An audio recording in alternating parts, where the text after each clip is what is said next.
I guess we're ready to start, right? In the back? Ready? Okay. Good morning, everyone.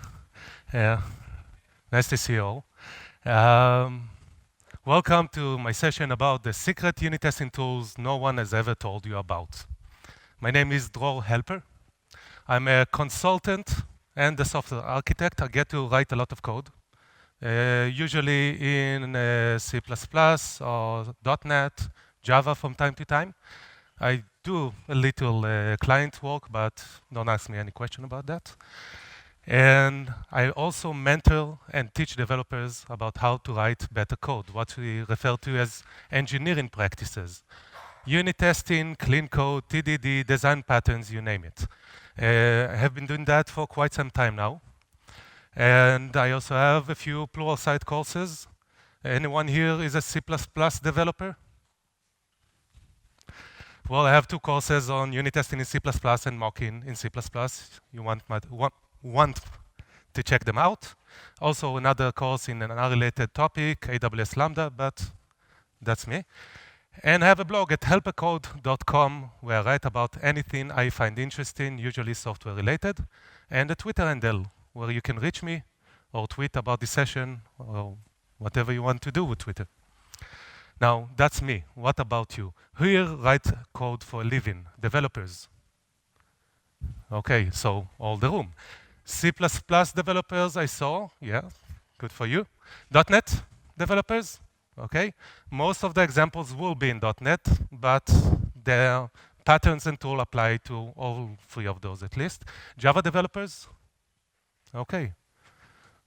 I'll give you a few tools as well. And I don't know why you came to this session, what you want to get out of it, but I can tell you the reason I'm talking about tools, because basically, I find it strange to talk about tools in any session, because we're developers, we can probably write code with a text editor and a lot of goodwill, right? But in the unit testing area, I found out that you need something to help you, some additional help. And the reason being is because I failed with unit testing multiple times. I've tried writing unit tests for my code at least 3 times and failed miserably. And each and every time I was sure I will get it right this time. And each and every time, in the end, I ended up deleting all of my tests and declaring unit testing as a bad idea. And luckily for me, somewhere along the way, I found some very bright individuals who taught me the things I was missing in order to write good unit tests. And that shouldn't be this way, because unit testing is not rocket science. Pretty easy. It's writing code, right? And everybody here knows how to write code. And yet, a lot of developers don't manage to write good unit tests. And there's a good reason for that. And the reason is that there's not a lot of good guidance in the unit testing world. You can probably find a blog post telling you how to write a unit test using your unit testing framework of choice, but getting from there to 1,000 tests that actually run every commit doesn't fail just because you change something trivial in your code is a bit harder. Who here writes unit tests as part of his code?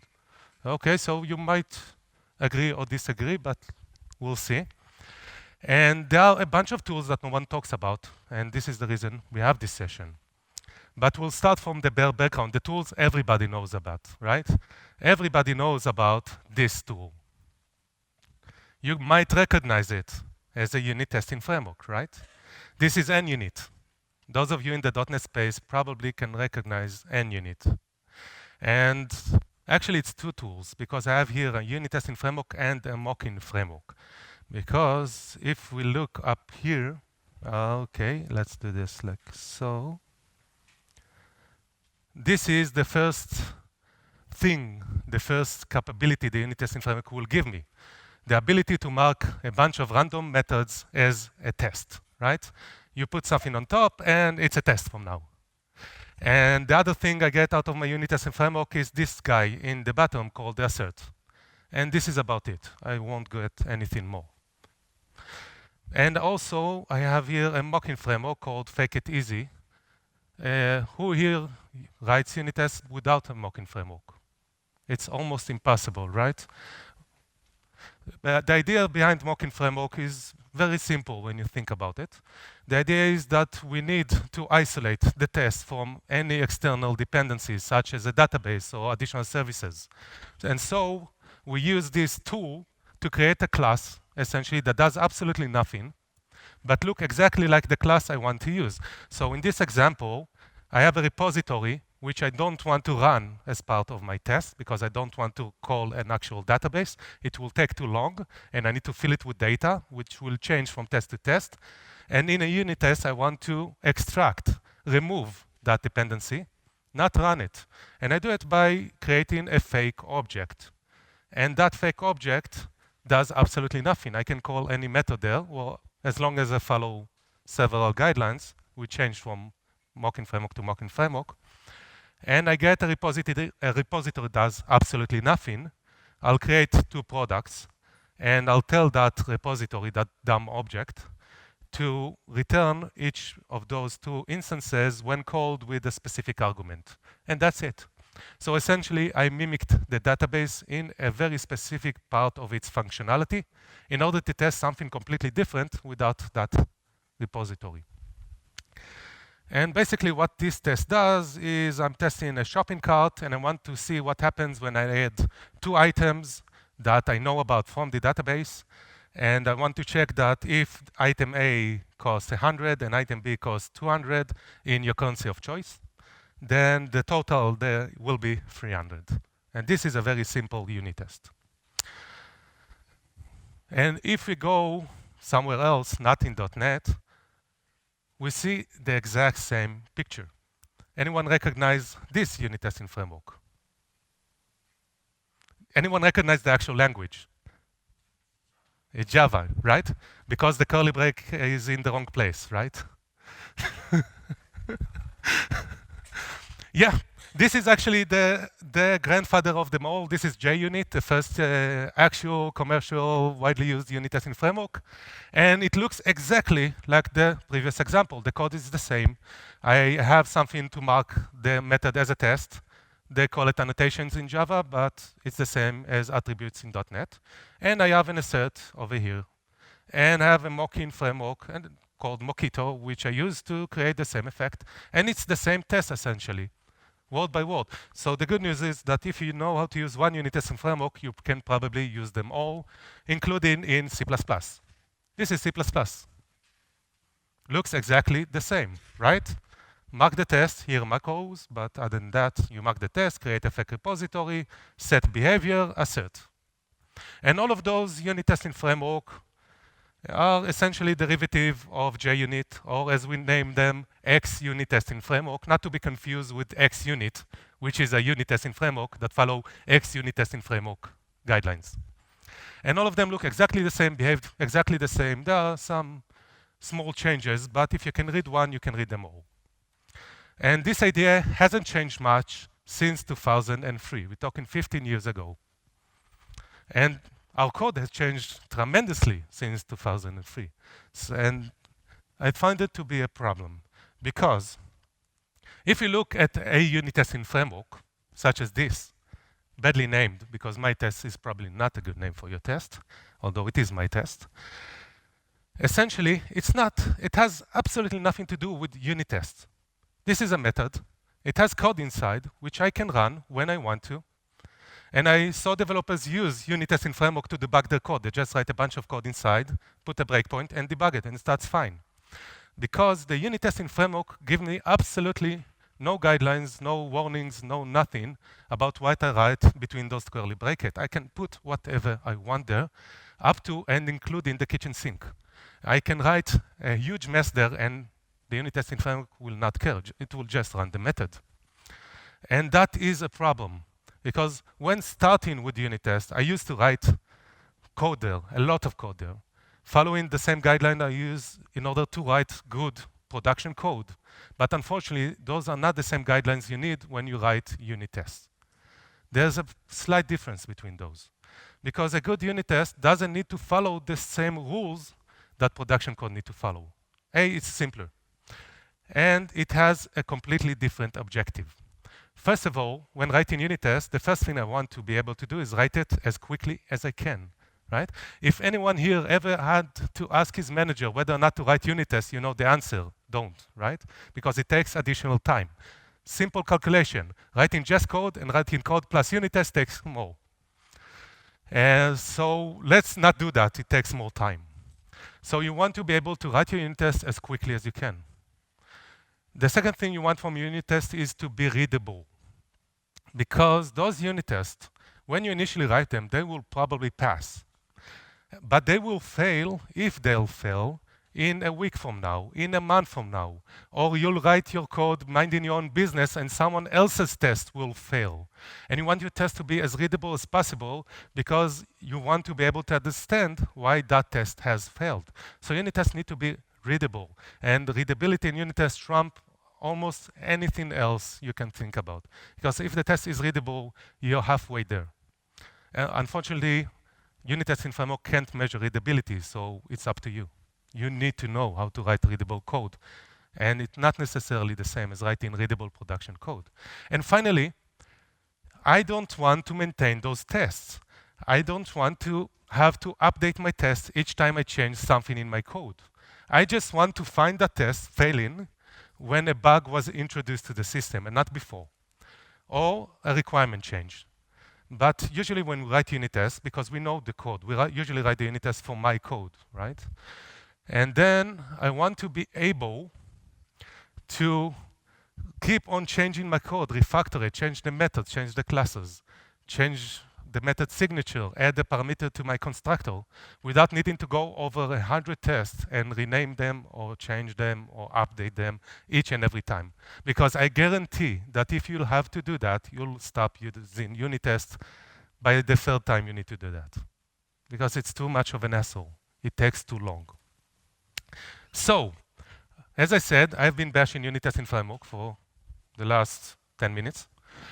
But some of you who write unit tests probably have heard about AAA, arrange, act, assert, right? Who heard about AAA? Quite a few. And that's good, because the first time I did this session, there were like 2 fingers. What is AAA? Well, that's a guideline. The first of not so many guidelines we have in unit tests, which says that each test should have 3 parts in that specific order. First is the arrange part, where we set everything up in order to set up my system, my scenario, create all the new instances, and set up my mocks, and whatever else I need to do. Then I have the play button of the test, some method or an event or a message that will trigger the scenario I'm trying to test. And finally, an assert, which usually is called assert, in which I test whatever happened to my system. And if I follow this specific, very simple guideline, my test will be readable, easier to maintain, and so on and so on. This is partly true, because good developer will find ways to mess this up. And no one enforced me to use arrange, act, assert. But I am going to use that in order to explain in each part how I can improve this test by using those special tools no one talks about. We'll start with arrange, setting up my method. The problem when you start writing a lot of unit tests, you notice something. You're duplicating a lot of code. Anyone who wrote for unit tests has probably noticed that. And this is can cause you physical pain. A developer who writes the same code twice starts to feel bad with himself. You should, because you shouldn't duplicate your code. However, in unit tests, you can. Because, as I said, different rules for unit tests than production code. You can duplicate your code. But you should avoid as much as you can, because if you need to change something in this method or the 100 methods that test the same specific area, then you'll have a problem. Because let's look at this test. This is an old project of mine, Stack Overflow notifier. I wanted to get notification whenever I get my reputation in Stack Overflow increased or decreased. And so I wrote a small program for that. This is actually the Windows Phone version, which you might use if you have a Windows Phone. And if you do, well, good for you. And basically what I do, I'll create 2 users. This is the same user over time. with the same reputation, and a user has a URL and an ID and name and so on. It was like a 20 property kind of data class. I'll create the service repository, which used to call Stack Overflow, but it's a fake one. And I want him to return the user details that just initialized. And then I'll call load user twice. This was done using a timer in the original program. And I want to make sure that in the end, the color of the numbers that show my reputation are still white because the reputation haven't changed. So obviously the next test I will write, the reputation will either increase or decrease, or something will happen over time. And it's the same test initially, the same test I wrote here with different parameters. And it's a pain to write the same test over and over and over again. And I don't like that. Now, if you go and Google for ways to reduce this duplication, you'll probably learn about a specific method called test setup, test initialize, depends on your unit testing test framework of choice. Essentially, I can create a new method, this one, that will run before each test.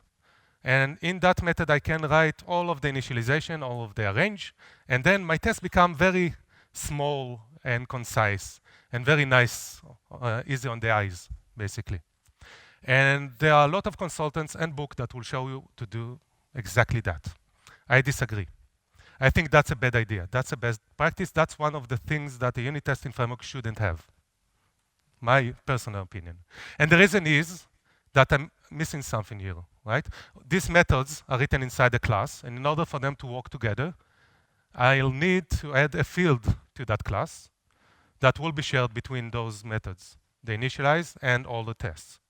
Now, depending on your unit testing framework of choice, it also means that you're using the same instance of that field, which means that one test can't affect a different test. And then you get those weird things when your test will fail in the server or on someone else's machine, and you'll run it and it will pass. And then you go, well, it works on my machine, but it doesn't matter. And then what you're left doing is running all the tests and then seeing if the test fails, and then just running half of them, and you play binary search with your test until you find which test affect which test. And this can take a few hours, and it's a pain to do that. You don't want shared logic between your tests. You don't need state between your tests.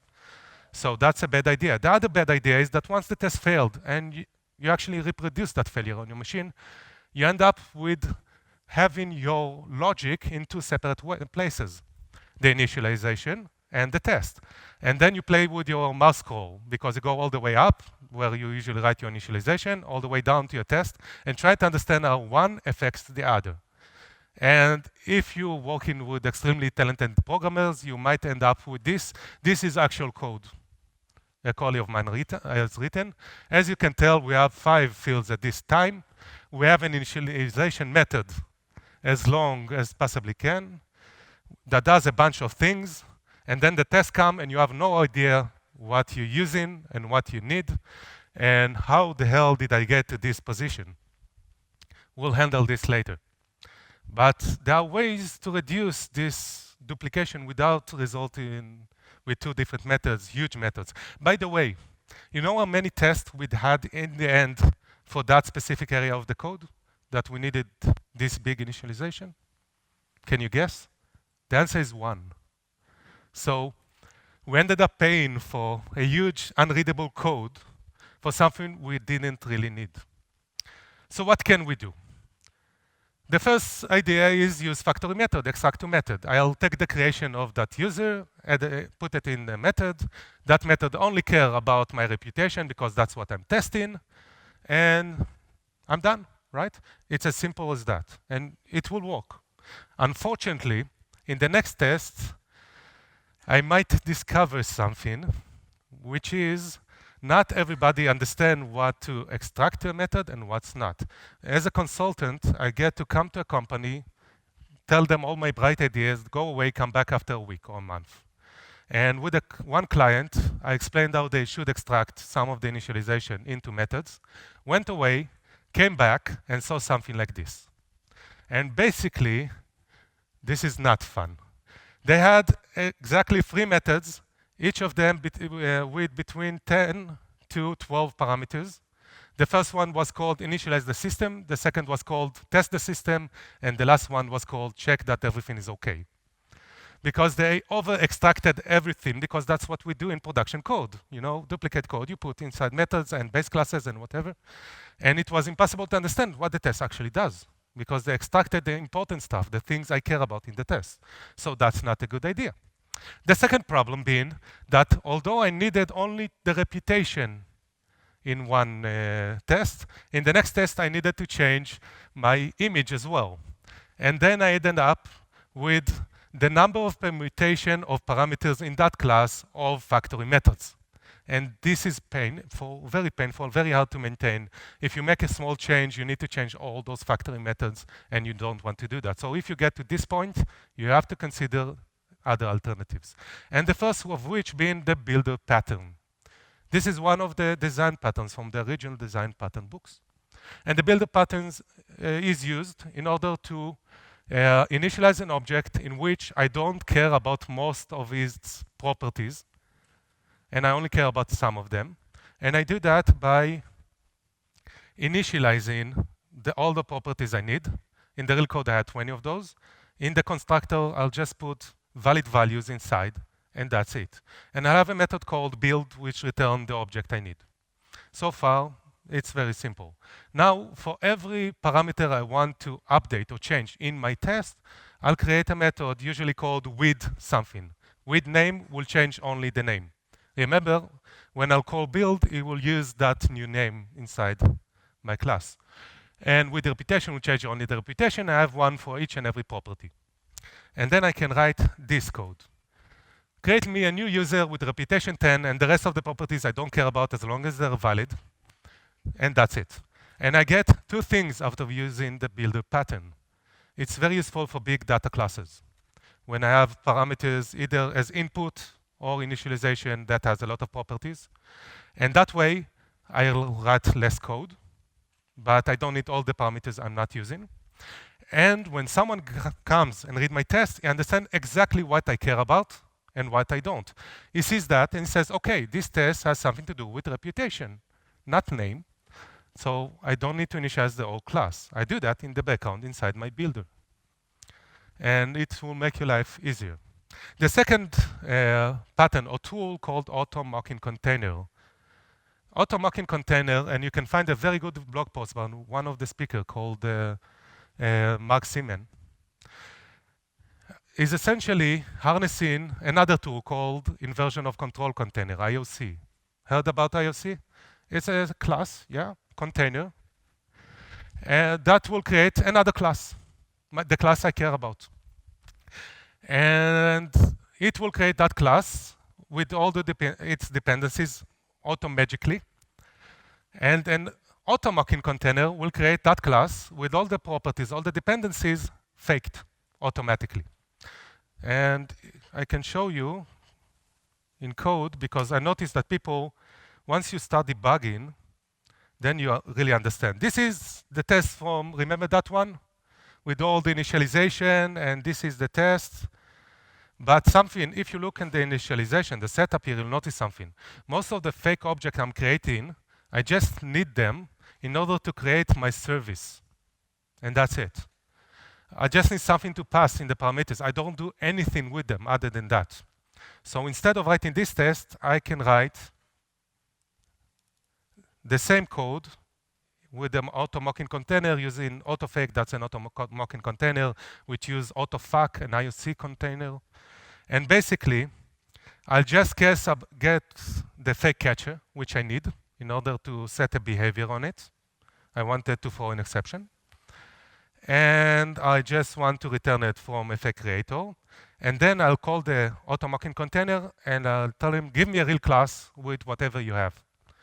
And if I'll run this, you'll see what I mean.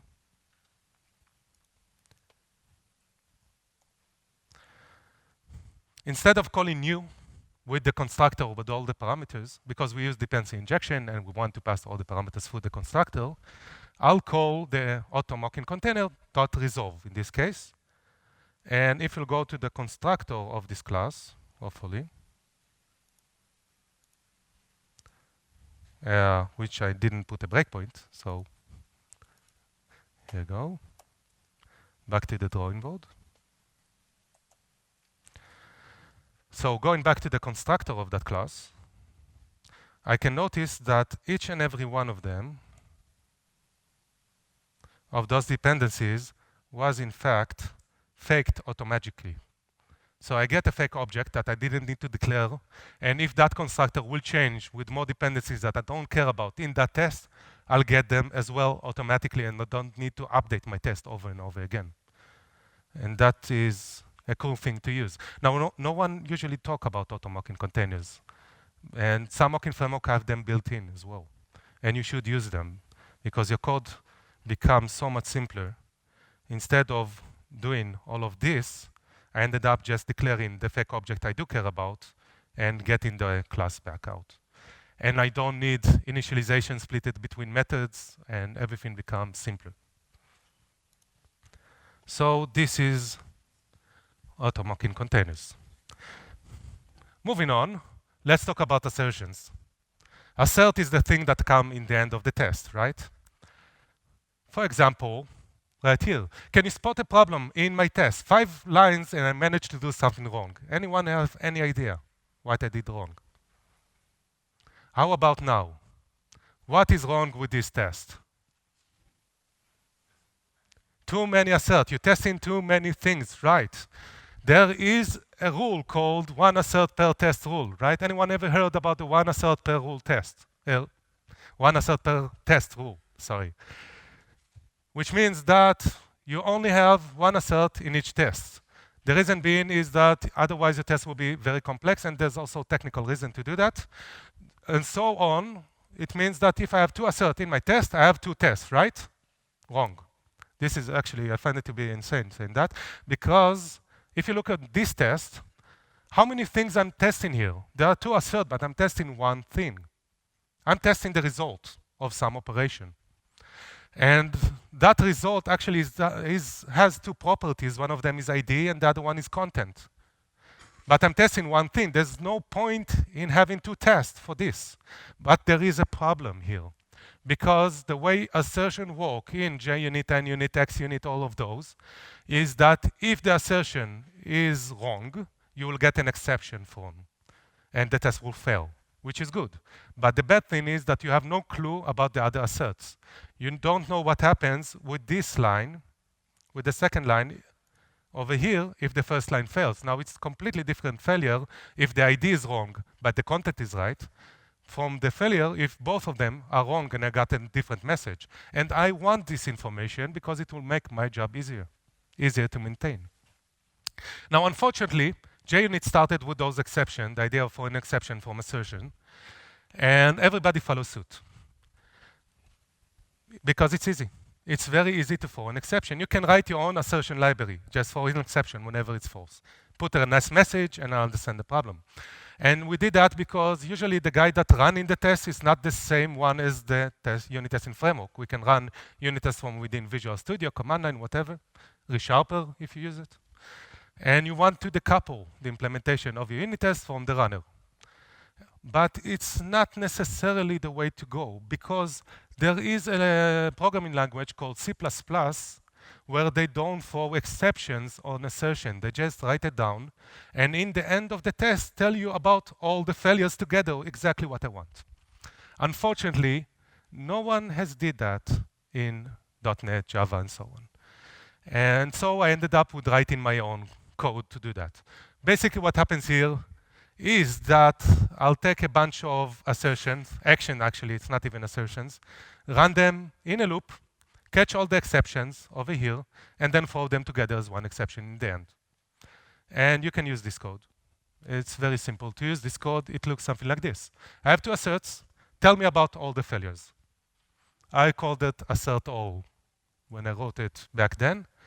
And I was very happy to find out that NUnit, the latest version, NUnit 3, has implemented the same capability. With NUnit, you can do assert multiple from now in the new version, which is cool because we were missing this capability. but it's just a band-aid to fix the real problem. We shouldn't have thrown assertions to begin with. We should have just written it somewhere and then tell us all the problems. But that one is not going away, apparently.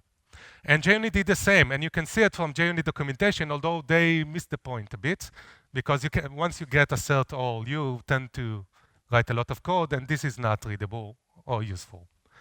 But JUnit 5, the latest version of JUnit, has the same capability.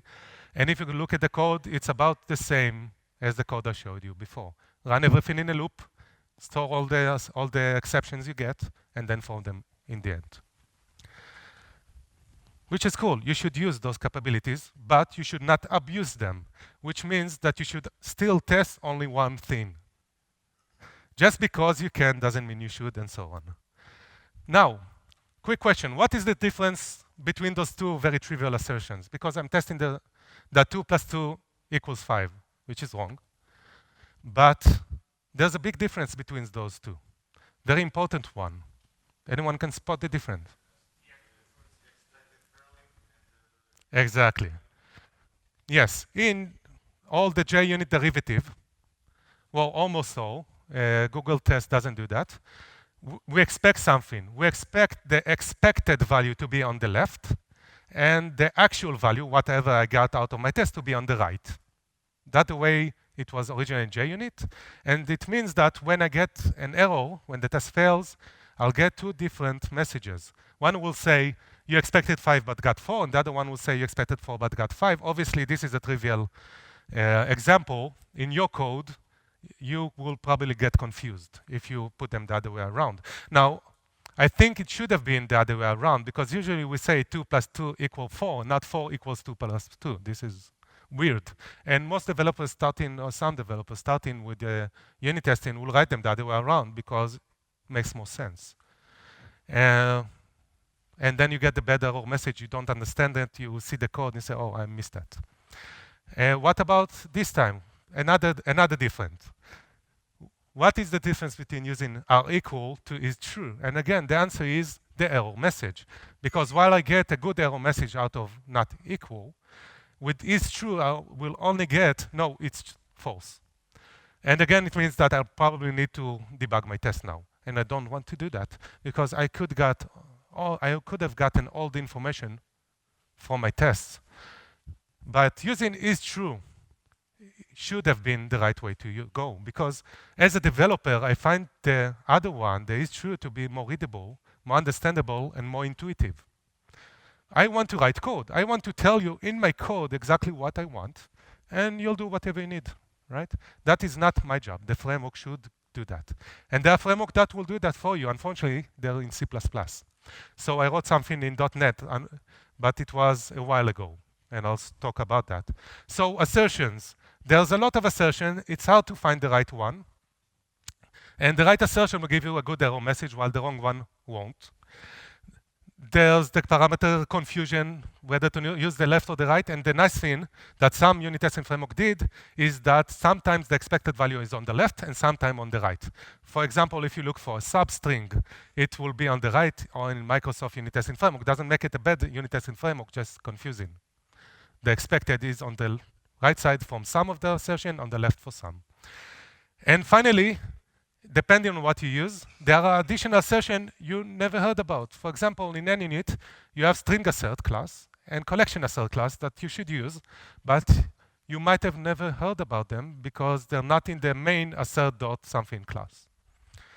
And it's all about getting the right error message.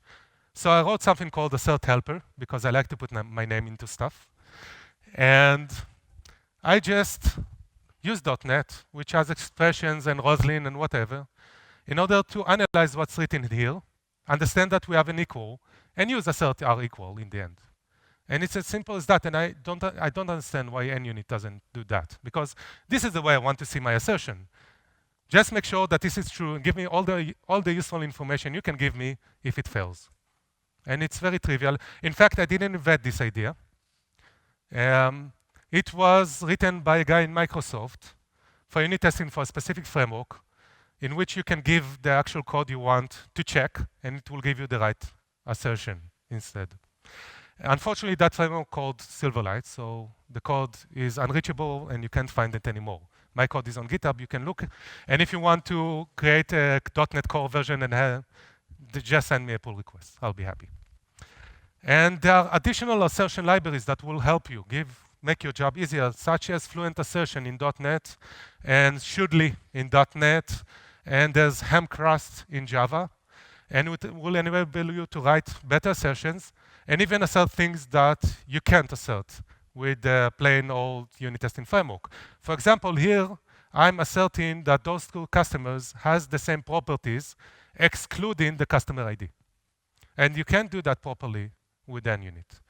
In fact, when you call assert are equal for two objects, it won't check whether or not they're compared to one another. It will run .equal in .NET. It means usually that it will check the references and you get an error message.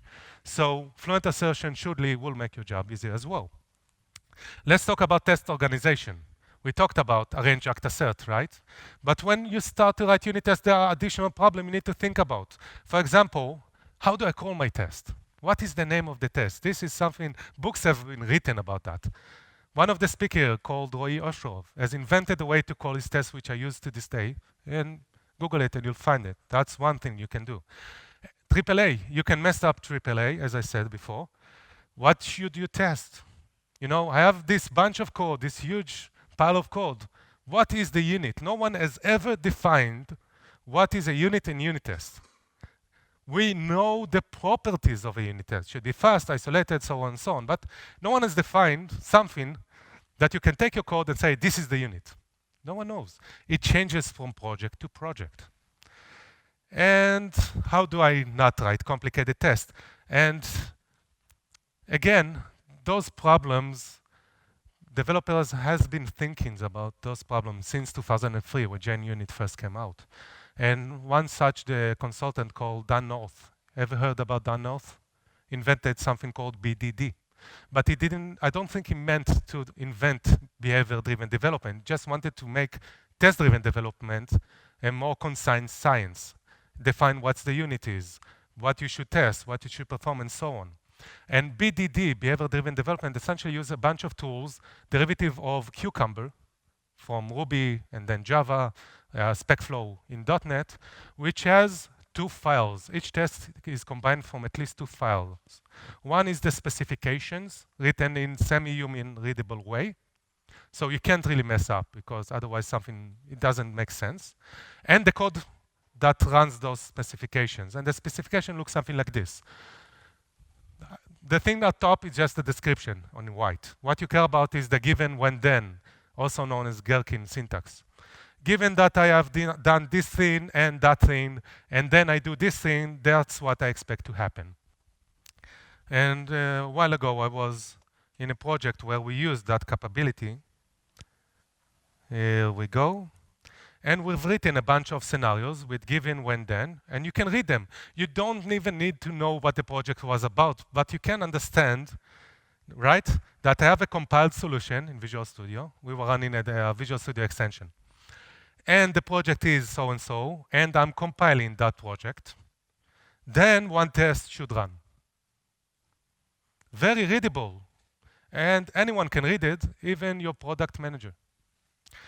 And that's a good thing, because that way you can tell you whether or not you're doing the right thing or you're testing something completely wrong. And then I have a bunch of action here behind with attributes and so on to run actual code for those specifications.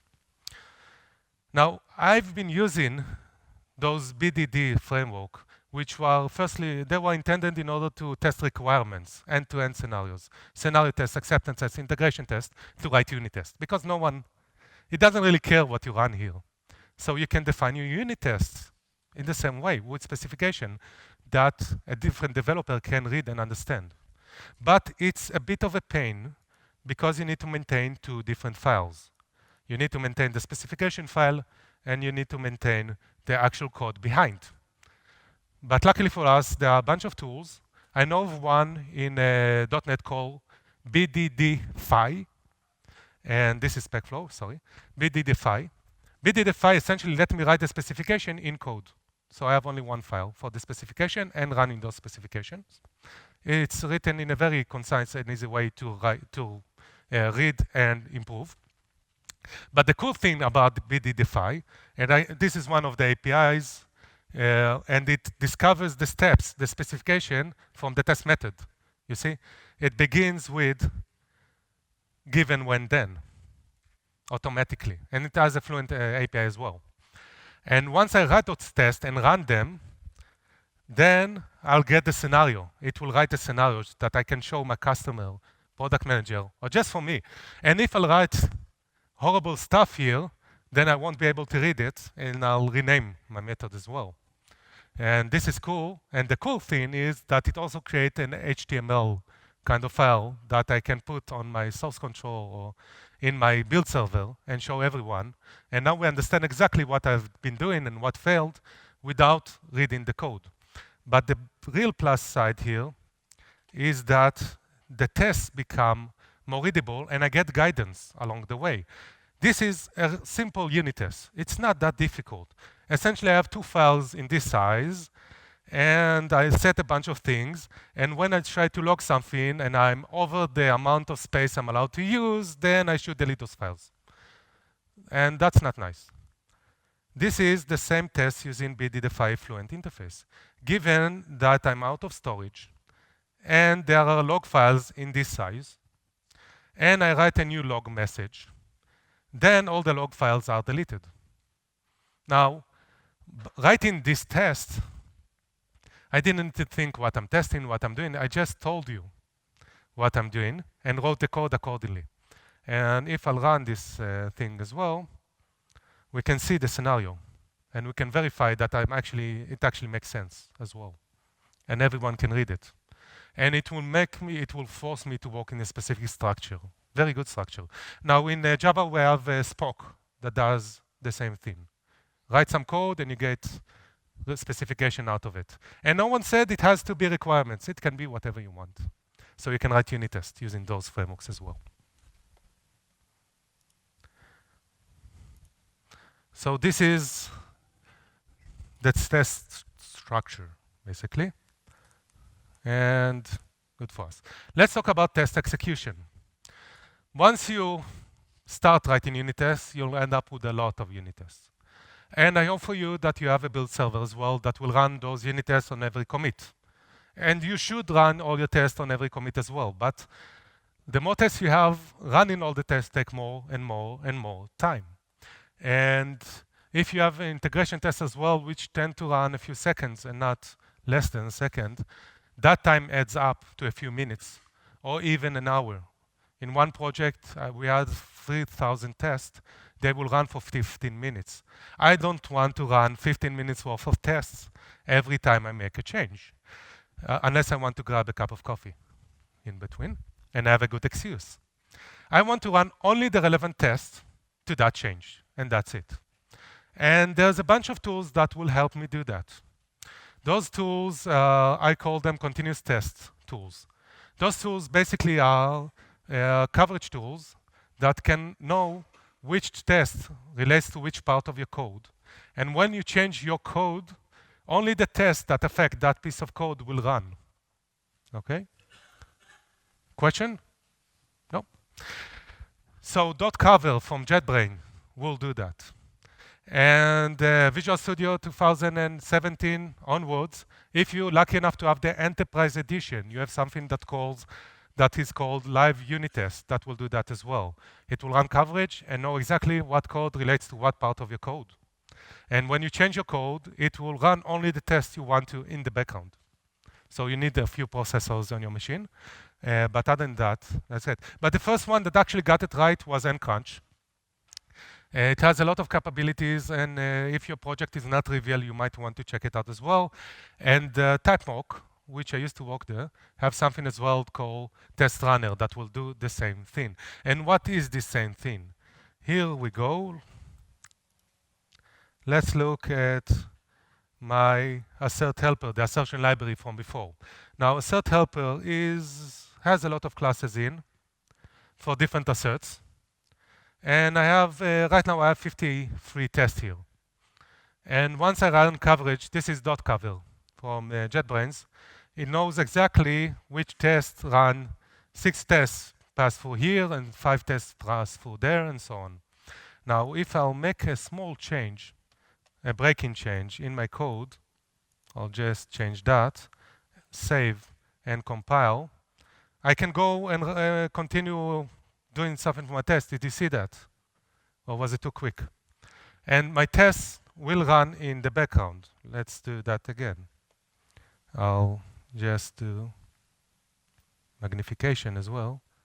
And when I compile again, it will recognize that only those tests were affected and run only them. And that way, doesn't matter how many tests I have, only the tests that are affected by that change in my code will run again. And there are a bunch of tools, most of them commercial, but not all of them.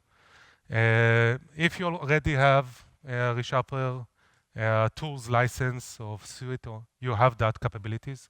If you have Visual Studio Enterprise, you have that capability. If you buy in Crunch, you have that capability, and so on. And in .NET Core, there's a new tool that will do that as well. In Java, something called IntelliTest will do that for you. Every compilation will run the test for you. All of them started from a project, Kent Beck, the one that invented essentially test-driven development. He created something called JUnit Max that will run on the tests on every compilation. And all of them do exactly that. And they enable us to run only the tests that are affected by the change continuously in the background, like a small server. Now, you should have a machine with a few cores to spare in order to do that, but you can continue on writing your code, and the test will continue running in the background. So, what did we have here? We talked about a bunch of things. We talked about arranging your test, where you should use things like the builder pattern and AutoMocking containers. If you never use those, you should. They will help you write better tests easily.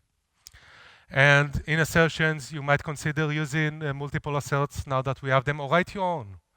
There's the code. You'll have the slides probably sent to you, and you can check them out. Or just Google for assertor, and you find my blog post as well. And all the third-party assertion libraries might help you as well. And test structure, you could use BDD to write unit tests. No one said you shouldn't. And you can use the in-code BDD. I don't have a better name for those, where you write your code, BDD style, to write unit tests. And finally, continuous testing. There are a bunch of tools here. TypeMock Runner, NCover, .cover, NCrunch, live unit testing, Visual Studio Enterprise, Infinite Test in Java. There's a new theme called, I forgot his name, Corvlet, freely available, that you can use in .NET Core and get continuous testing, sort of. And all of them will make your life easier and help you write better, good unit tests. And will give you guidance. And once you write a few tests, other people will follow suit, because the first test is hard. But once you have a bunch of tests in a specific area of your code, the next person in line, could be you tomorrow, will just copy the same ideas to the next test. And slowly but surely, all your code base will become exactly what you want it to be. Very uniformly and very easy to maintain. Well, thank you for listening. If you have any questions, I'll be happy to answer. Yes? I just wanted to mention that there are also BDD tools for C++. Yes. I didn't, well, this is mostly .NET, you're right. There are BDD tools for C++. There's even Cucumber C++, by the way, but wouldn't recommend it just yet. It needs maintainers. But Catch is an excellent unit testing framework. In fact, I think that Catch is not an X-unit test framework. It has other ideas. It has sections and a single assert. What I did with .NET is done in Catch automatically. If you work in C++, you should use Catch, in my belief, because it will guide you to the right direction, and it will help you avoid most of the things I showed you in this session. Unfortunately, I couldn't find a good way to move those ideas into .NET yet, but I'm working on it, thinking about it all the time. And yeah, Catch will also enable you to write BDD-like tests. And yeah, C++ has a bunch of additional.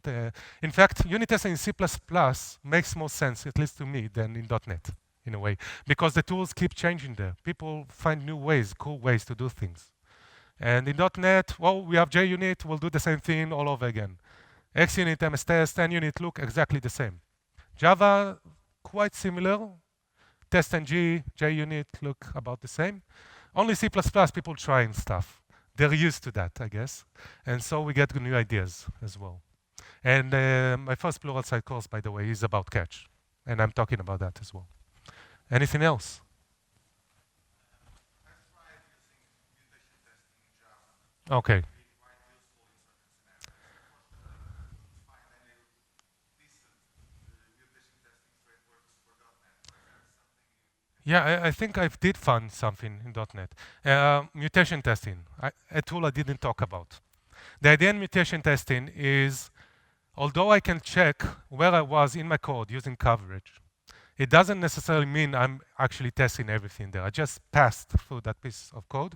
And mutation testing will change my production code in order to make sure that I have a test that tests that specific area. Problem with mutation testing, it takes a lot of time because you have a lot of branches to follow. You need to change your code. If something was false, change it to true, numbers and so on.